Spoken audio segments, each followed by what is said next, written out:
Merry Christmas to both of you. We've been talking Christmas all day. Yeah, we had, Father George Ewusani of the Catholic Church.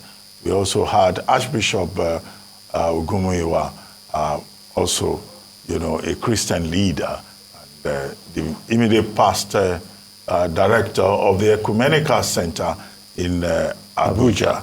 And both of them talked about Christmas. But we also had a political subject, the PDP crisis in Rivers State. But first, let's start with Christmas.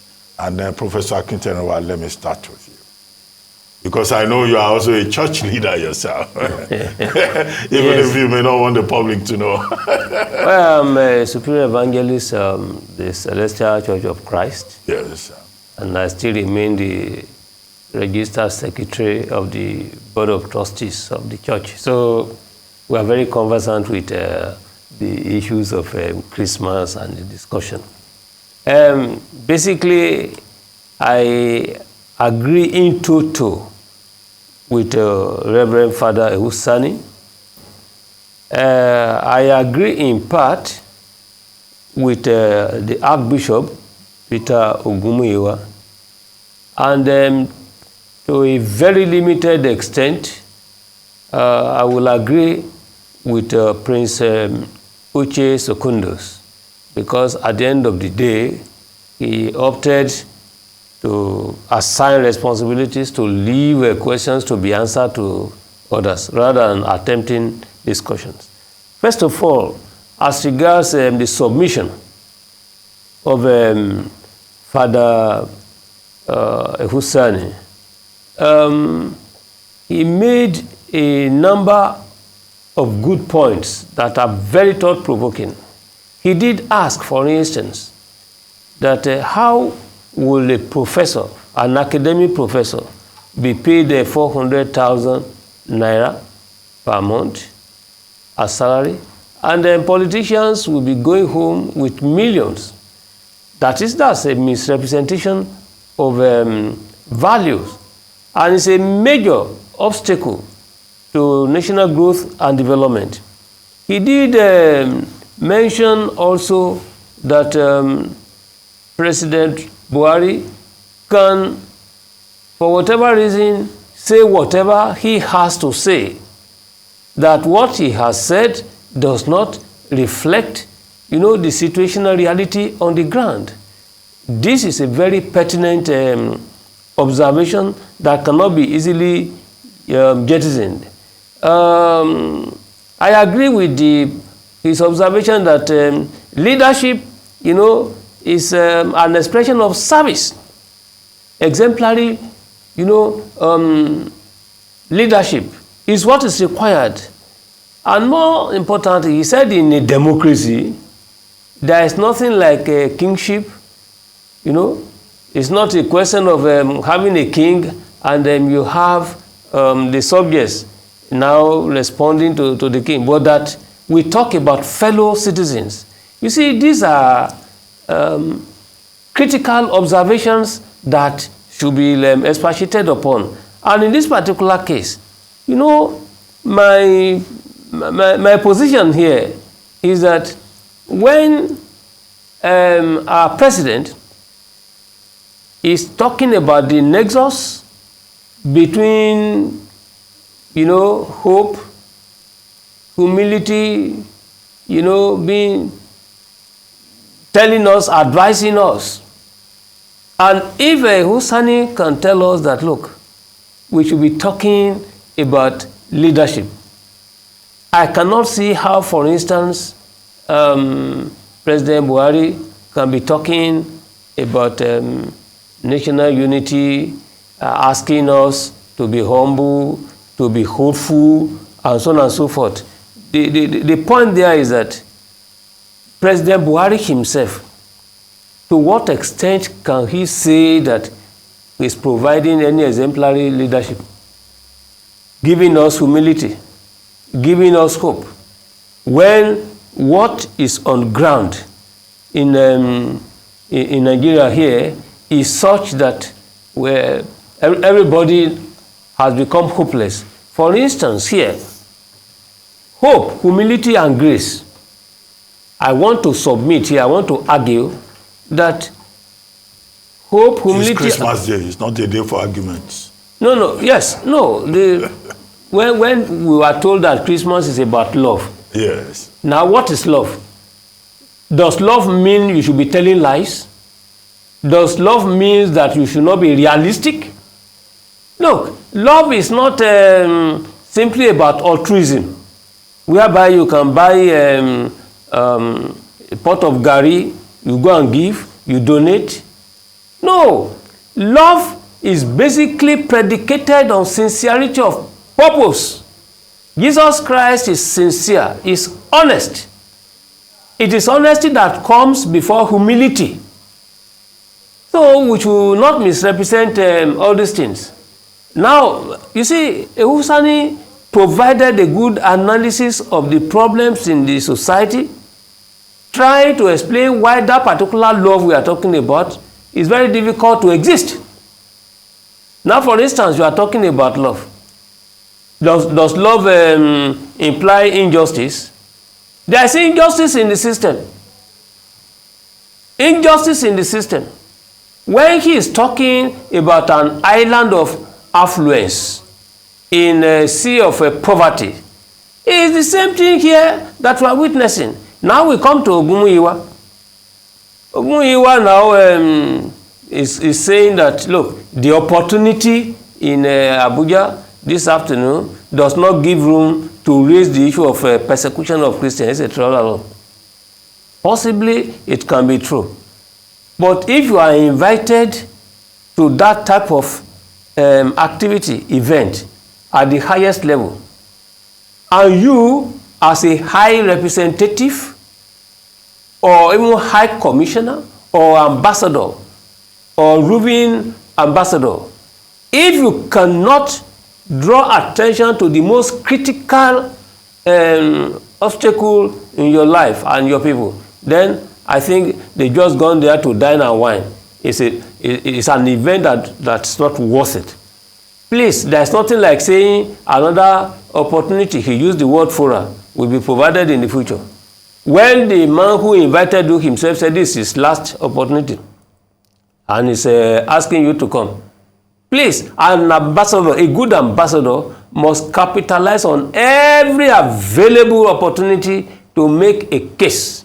And you did very well, Dr. Abati, by drawing attention to the most recent killings in the southeast, in southern Kaduna, etc. No, this cannot continue. Please, what is happening there? The injustice in the system cannot allow anybody to have a happy Christmas. It's not possible. The system here, they talk about secularity. We know secularity is there. But we have different, conflicting judicial system, jurisdictional system. You have the Sharia, you have the Christian. That's what they have called secularity. But there, Mr. President of Nigeria has been accused openly that, look, you have a nepotistic policies in place. Did he attend to it? Does he mean anything to it? He is Minister of Petroleum. The people were accusing, at best, Minister of State.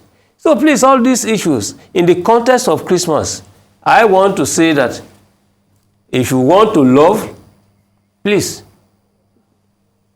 there is one song there. God is love. He who abides in God, and God in him. Love that we are talking about. If you have love in you, you will be honest. If you are really loving, you will never be unjust in your, you will be altruistic, you will be sincere. But in the absence of that, please, doesn't mean anything. Okay, before we go to the other issue, the River State, issue, let's also have Professor Awurawo comment on Christmas. Professor, I don't know whether you are a Christian or not, but you bear the name David, which is a very special. David. There is not every David that is a Christian. Merry Christmas to you. I'm a Christian.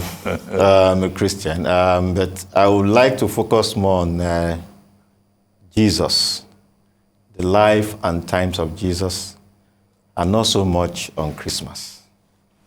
First, as an academic, I'd like to first, interrogate the question: the Jesus we talk about, is he a historical Jesus or is he a myth? Issues have been raised along this line. As an academic and as a historian, I'm happy to state, unequivocally, that the Jesus we talk about is a historical Jew. We're not talking about just some myth or some legend. We're talking about a real man who lived a little over 2,000 years ago. We have, records, historical records to, testify to that. There is a book titled The Antiquities of the Jews, written by Flavius Josephus, where references are made to Jesus and John the Baptist. And the way Josephus makes reference even to Jesus, he wrote to, imply that Jesus was well known. He didn't introduce him.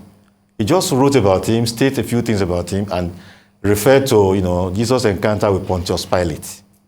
So we have more than enough evidence to establish that the Jesus we talk about is not a myth or a legend. Jesus was a real man who lived a little over 2,000 years ago. Having said that, let me say a few things also about his life. A whole lot has been said about that.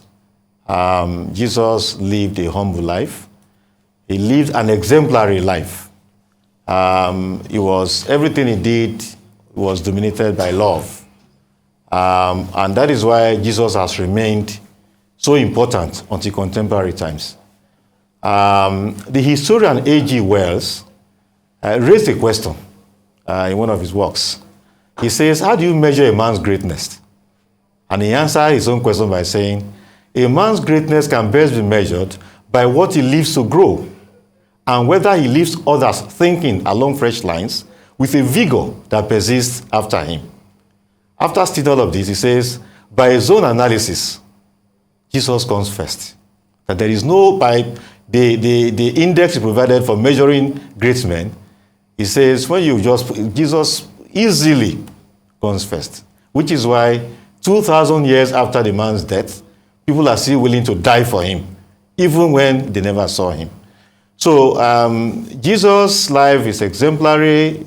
The things he did unprecedented, and it's not surprising that over 2,000 years after that, people are still, so much committed to Jesus Christ. And that is the kind of thing we talk about. And I link that now to the Nigerian condition.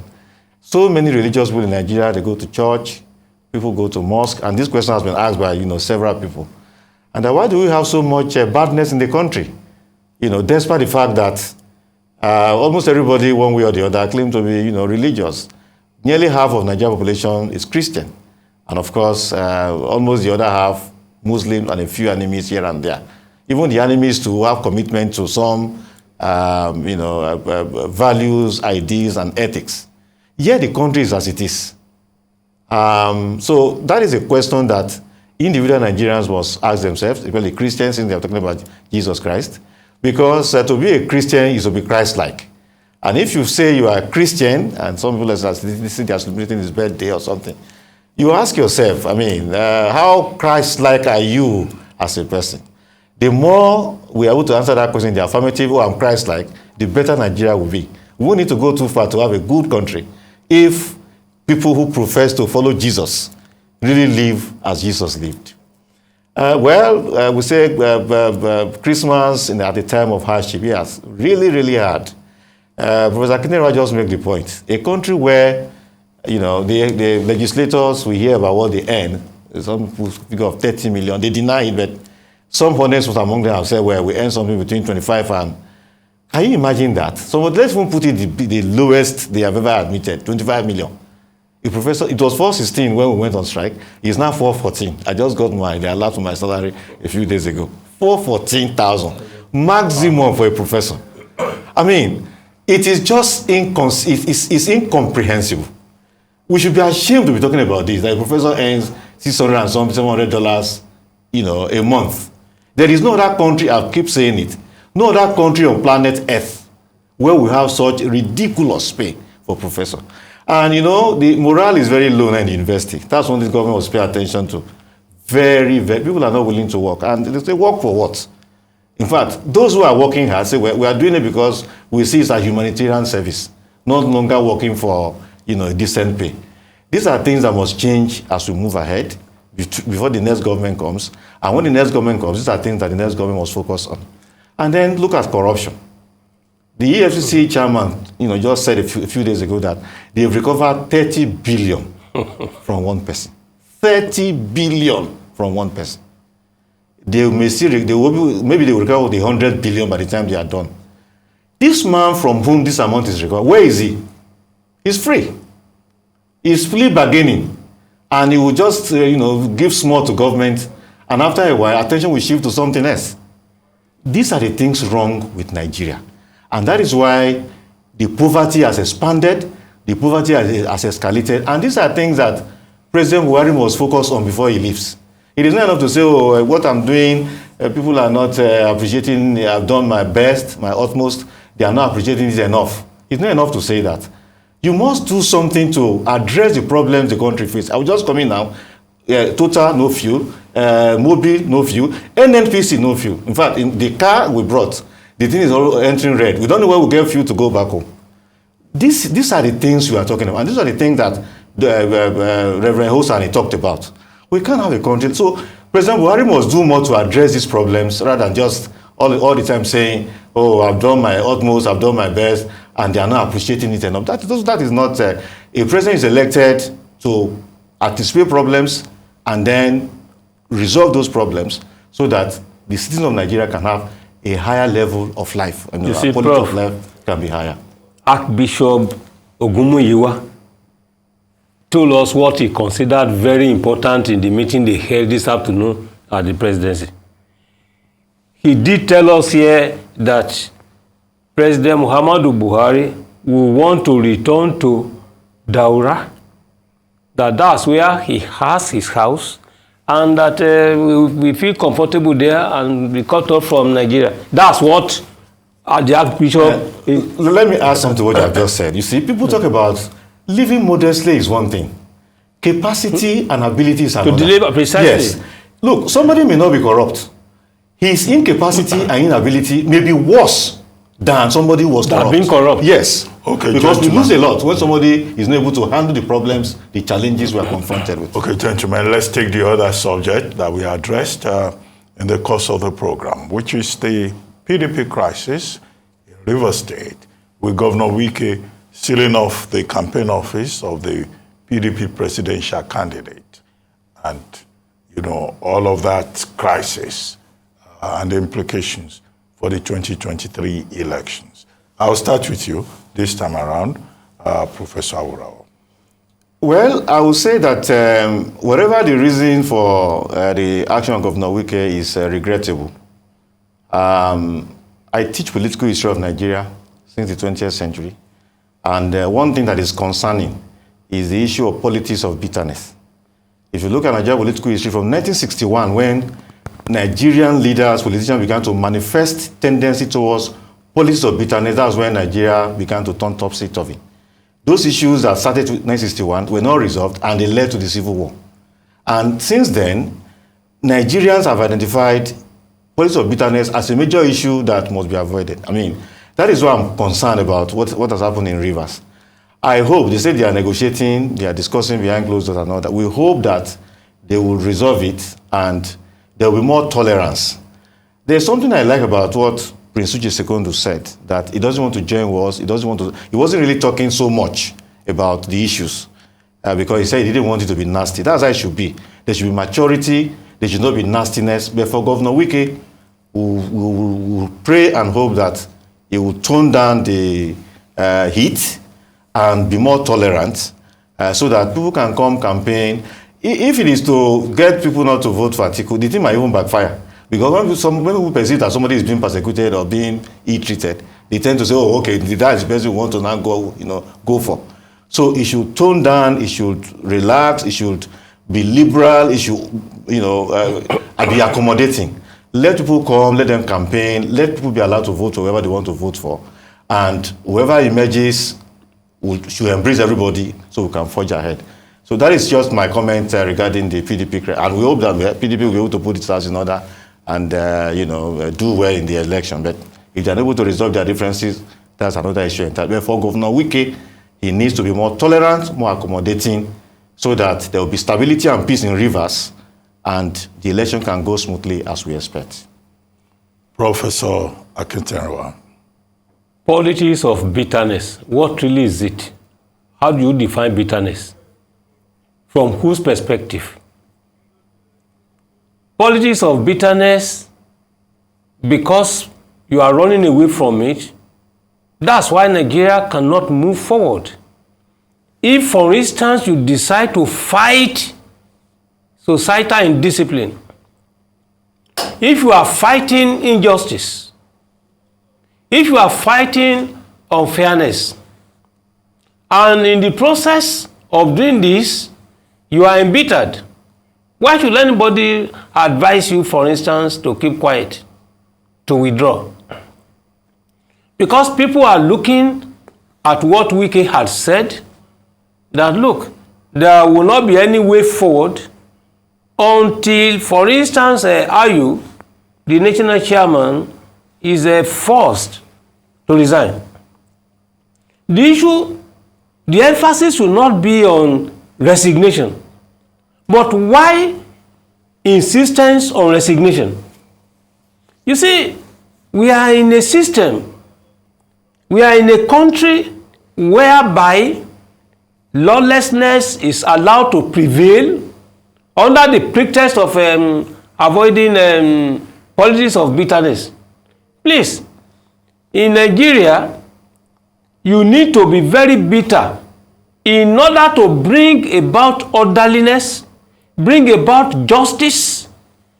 I'm telling you now, for instance now, our president, no matter how you complain, he doesn't give the impression that he is concerned. President Buhari, he doesn't. When, for instance, his service chiefs, people complained about his handling of that, the president told Nigerians that he appoints the people he knows. That's the answer. In other words, the president has identified some people who are good that he knows, but now the people he knows, they are the people creating fundamental problems in the country. You talk about corruption, who are responsible? It's the same people he knows. So please, in this case, I am not against Wike. His position is predicated on what I understood as the quest for fairness. For instance, you have a gentleman agreement that when it is the turn of the North, you have your 4 years, 8 years, it will be the turn of the South. Suddenly now you change, you shifted the goalpost, and it's now saying that one is not fair in itself. And now somebody is now consistently fighting along that particular path. No, please. I cannot see why anybody should be pleading that we should avoid the politics of bitterness. No, if bitterness will bring long life, peaceful coexistence, please, I think we should allow that one to go. And if President Buhari is telling Nigerians to come, to unite, to use the opportunity of Christmas to come together, fine. But it must begin at his level first.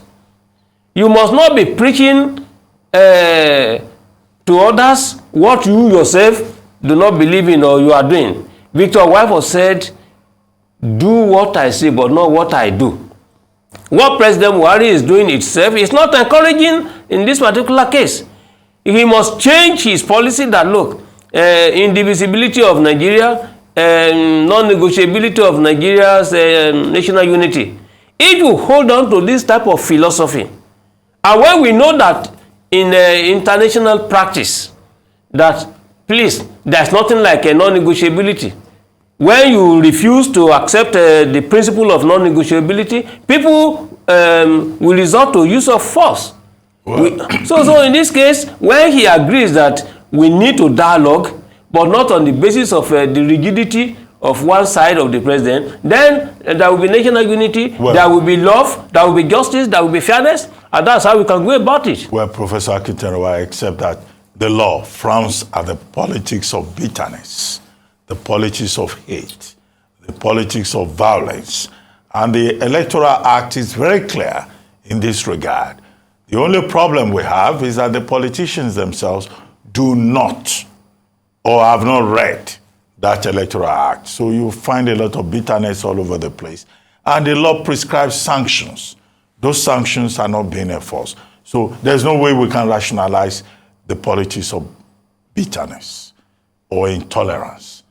What the principle states is also the idea behind the peace accord that the various political parties have signed. What I'm simply saying we is cannot have double standards. We cannot have hypocrisy. It's fighting a cause. It's not embittered. That's the point I'm making. No, it gives the impression that it's embittered if he's sealing off campaign offices on the basis of an executive order that does not provide a level playing field. That's just on the point of law. Is there any justification to cite a commercial or a noisy, allow noisy events to hold in residential area in a year? We have to investigate that. You know, which law is superior to the other one? Is it the law at the level of the subnational or the national law? That's where the issue is. You may be dealing here with a conflict of laws, you know, and laws should not be made. That is the principle. To serve personal or, you know, specific purposes in which certain persons are interested and then applied in a selective manner. Those are the issues that need to be investigated, but we don't have enough time here to go into the details. But you recall that Lee Kuan Yew, in his book, said that one of the problems with West African leaders is that they make laws to serve personal interests, and that certainly does not promote the objectives of an open society, or fairness, or of justice. Anyway, we'll move on. Thank you. Let's take this subject. Nigeria's central bank has announced substantial increases in limits on weekly cash withdrawals following pressure from the public. The decision late Wednesday came 2 weeks after the Central Bank of Nigeria imposed restrictions on weekly cash withdrawals to limit the use of cash in the economy. The Central Bank of Nigeria has previously expressed concerns over currency counterfeiting, the volume of money outside the banking system, and huge ransom payments to kidnappers and bandits. The CBN said in a statement that the maximum weekly limit for cash withdrawal across all channels by individuals shall now be 500,000 naira and corporate organizations 5 million naira. Well, this looks like, you know, the CBN, as it has pointed out, responding to reactions from the public, the outcry also by the elite community in Nigeria. Professor Urawa, I know you said earlier on that you get 414,000 per month as a professor, okay, so you may not be able to even benefit from this 500,000 naira per week, but who knows? Maybe there are things you do on the side. So I have two professors here. One is earning 414,000. The other one is a pensioner. Prof, I don't know how much you earn in a month. But both of you are academics. There's no subject that you cannot analyze. So, Prof, let me start with you, Professor Urawa. Thank you. You know, a fortnight ago when I commented on this, I like to look at these things holistically. I give experience of, you know, my encounter with people in the rural areas where banking facilities are limited. I also mentioned that cashless policy must have an infrastructure to make it work. And that in Nigeria, that infrastructure does not exist as it should be right now, which is why just jumping overnight to say, oh, must all go cashless, is not the way to go.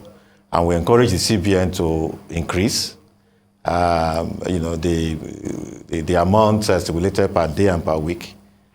Fortunately, they have listened to us. In fact, the statistics that the lady that appeared, you know, in the House of Reps gave shows that we have been, Aisha Ahmed, yes, Deputy Governor. Yes, shows that we have been right all the while, and the CBN and its governor have been wrong. She said, for instance, that 94% of withdrawals fall within that 500,000 and below. When they gave the thinners 100,000 per week, what was the percentage? It would have been something at around 25-30%. And you make a policy that only covers 25-30%. The fact that the 500,000 now, she said, covers up to 94% means that this was what they ought to have done initially, even if we were applauding them. But for those of us who look at things holistically, who also deal with the grassroots, who know what people will suffer if this thing were to be, the initial policy were to stay, we insisted. Unfortunately, reason has prevailed. So where we are now is where we should be. We also said before that the medicine for headache cannot be decapitation. You don't cut off the head because the head is aching. You look for medicine to cure the headache. So if we had issues with kidnapping, political, vote buying and all that, we will not take a measure now that will now make our people, to be poorer and not be able to do their economic activities. Where they are now is somewhere in between. Those who buy votes, this money is even too small. So it will serve our purpose and also serve the other purpose. So the CBN has done well. We commend them for shifting ground and doing that quickly, such that their actions will not negatively affect economic activities.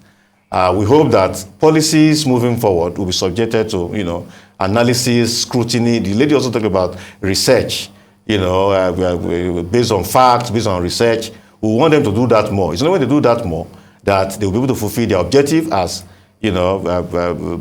bankers of last resort, and also contribute to Nigeria's overall economic development generally. Professor Quintero, you see in Nigeria, a pensioner's perspective. As a pensioner, I do not earn as much. So if you are earning over 400 and we pensioner, we are earning less, how do they want us to survive? So you are still lucky, my brother. I hope that you will not come and join me to be earning less in the foreseeable future. You see, journalists in Nigeria, when they go out to seek information in order to educate the public, civil servants, people in government will never take it as an opportunity to explain, the situation. When they refuse, the journalists go back and try to use, their cerebrum, their sagacious minds to find out what is likely happening, to be happening there. When they now come out, and probably the way they write it is not very comforting for the government officers, they will now come back to now react. No, it is not like that. Then they will now be giving their own interpretation. Now the journalists have compelled them to speak. This is exactly the same situation with what we are discussing. We have said this many times here that political governance in Nigeria is never predicated on thinking deeply before taking decision. Too many cases. Now, if we are saying that the CBN governor, Emefiele, is bowing to public pressure or has reviewed the position, the policy position, why wouldn't you seek, audience with the stakeholders before finally adopting the policy decision for execution? Why not? Why not bring the scholars, your committees, policy committees together to link up? But it is only when there is problem, they have committed various gaps, then they will now come back to reason and they are changing. It's not good. There must be forward planning, development planning. That's the second point. Now, in determining even the integrity of the CBN chairman, I asked myself, the allegations brought against the CBN governor, why are you now coming out with this type of policy if you have been accused of different things? Thirdly, the new currency that had been redesigned. We are told that some stakeholders are mopping them up and we couldn't find anything there. Now, how do you relate all these things with whether it's 100,000 or 500,000 or 5 million or 500,000 individuals? No. You see, we need a systemic relationship between the CBN and the people of Nigeria on what is actually happening so that we can define collectively, the future.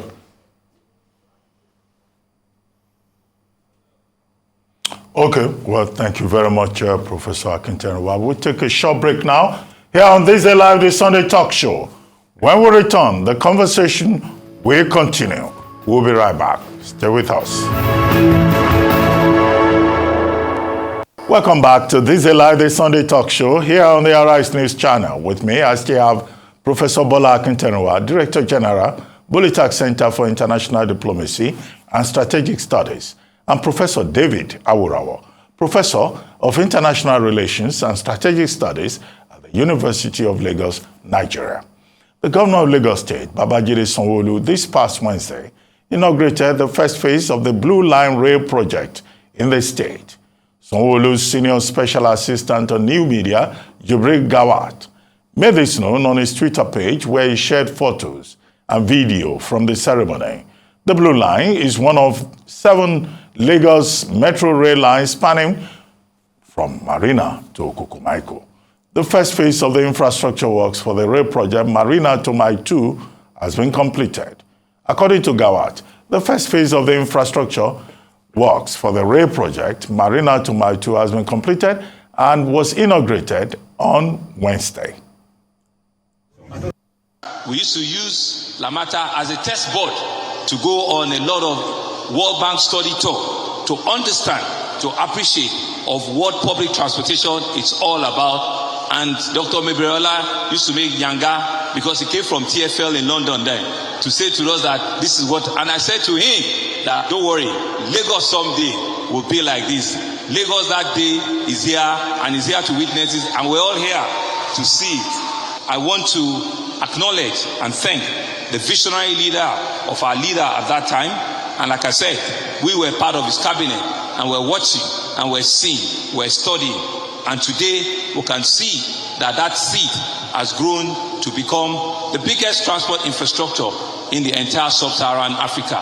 Thank you all very much for being part of the birth of Lamata. Well, Professor Akintenuwa, I'm aware that you've written on this in your book and also in This Day, in your column there.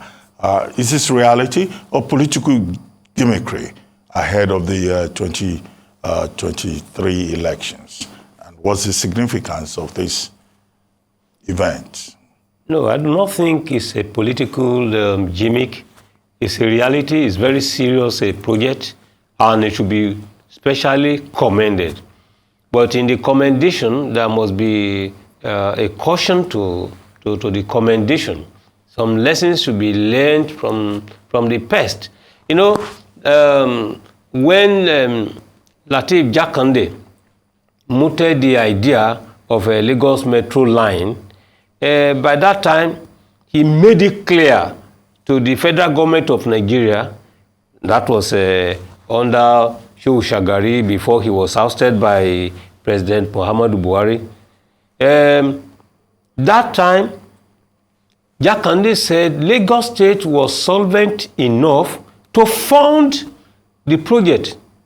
It was supposed to cost about 590 million naira by that time, before it was later increased to 689.7 million naira. Federal government served as guarantor. But the issue was that when Shagari was ousted, Mudashiru came in as military governor of Lagos State, and he set up a committee chaired by Professor, I've forgotten his name now, by an economic professor from University of Ibadan. They recommended that the project was quite good, very viable, but it was expensive. Because of that, instead of looking at the factor of expensiveness, they jettisoned it, they breached contract, they breached the rule of pacta sunt servanda, and then the inter-infra that was giving the contract took them to a court of arbitration in Europe, and they were fined. They said they could not pay 689 million, but the arbitration court fined Nigeria. They paid double based on the special plea.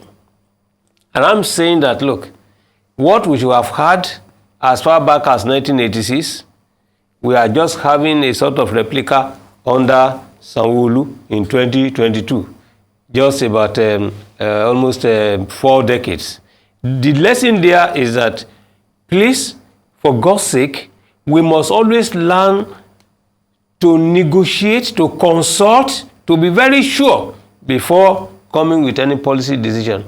The second point of observation that we should note and that we should commend is that we are told that this Blue Rail was funded from internally generated, revenues. There was no outside borrowing all along. If that is the case, this is especially commendable.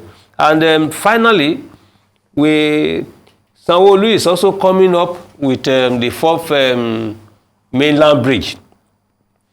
Why lessons should be learned from the past is that we are now going to have about 37-kilometer 4th mainland bridge, which is supposed to be the longest in Africa. We wish him very good luck in doing this, and he should ask God in his infinite mercy to continue to sustain him in achieving it. Okay, Prof. Pacta sunt servanda. Agreements are sacrosanct. Okay? So, clearly, Governor Sanwo-Olu has kept part of his, pact with the people of Lagos State because he told them he will provide a multimodal transportation system. And he kept to it, yeah. You are right in that regard. Professor Awurawo. Well, can I agree any less or any more? You recall that when Governor Sanwo-Olu came to power close to 4 years ago, he made transportation a key aspect of his policy, and when he was campaigning, he also made reference to that. And he has kept faith with that, by this Blue Rail from Marina to Maitu, and then, of course, to move on to Okokomaiko. We have to congratulate him and congratulate Lagosians. In fact, somebody was speaking to me a while ago and said, how have Lagosians coped all this while? A city of over 20 million people without this internal rail to move people around. When you go to London, you see Northern Line, Eastern Line, Jubilee Line, Piccadilly Line, crisscrossing the country. Victoria Line. Yes, but, in Lagos, so we can only congratulate the governor and wish him well, and wish that he would pursue the other projects to a logical conclusion. It will expand the economy of Lagos even further. It will make life easier for Lagosians. It will increase quality of life of Lagosians, and it will contribute to the overall development of the state and by extension, the country. So we can only congratulate him, congratulate Lagosians, congratulate ourselves for this feat, which is coming, like Professor Ketenewa said, almost 4 decades late. Jack Conde could have done it. But now that it's better late than never, they say, we are happy and we congratulate the governor. Well, thank you very much, Professor David Awurawo, and thank you to Professor Bola Akintenewa. You've been watching This Day Live, the Sunday talk show, here on Arise News. I'm Ruben Abati. From my entire team here in Lagos, it's bye for now, and thank you very much for watching.